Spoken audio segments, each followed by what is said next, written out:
নলবাৰী জিলাৰ পূব প্ৰান্তৰ পাগলাদিয়া ঘাটত ৩৮ সংখ্যক নলবাৰী জিলাৰ ৰঙালী বিহু সন্মিলনী ২০২৫ৰ উদ্যোগত গৰু বিহু উদযাপন কৰা হয়।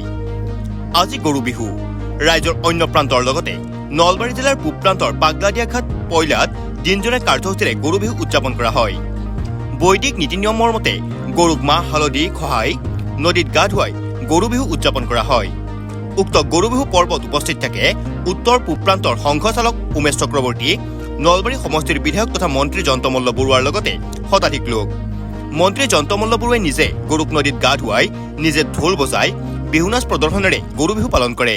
এই পবিত্ৰ গৰু বিহু আৰু অসমীয়া কৃষক জীৱনৰ এটা পৰম্পৰা হ'ল যে আমি গৰু বিহুৰ দিনাখন গৰুক নদী পুখুৰীলৈ নি সুন্দৰভাৱে গা ধুৱাই দীঘলতি দীঘল পাতেৰে সুন্দৰভাৱে কোবাই তাৰপিছত লাও বেঙেনা খুৱাই আমি আনন্দ প্ৰকাশ কৰোঁ আৰু গৌ মাতাৰ প্ৰতি কৃতজ্ঞতা জ্ঞাপন কৰোঁ।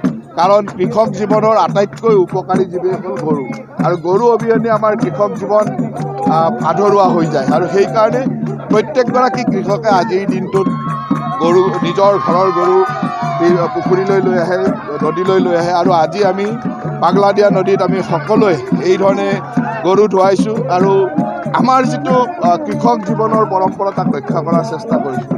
আৰু আমি অত্যন্ত আনন্দ অনুভৱ কৰোঁ। আজিকালি প্ৰত্যেক কৃষকে নিজৰ ঘৰত কৰে, কিন্তু সামাজিকভাৱে এই কামটো কমি গৈছে।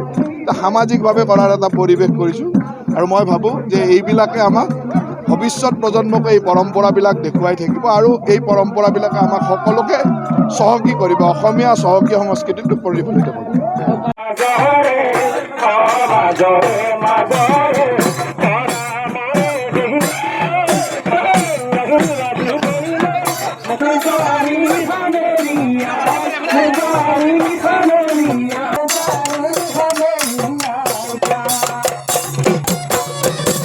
নলবাৰীৰ পৰা দীপু দাসৰ ৰিপৰ্ট, নিউজ এনি 365।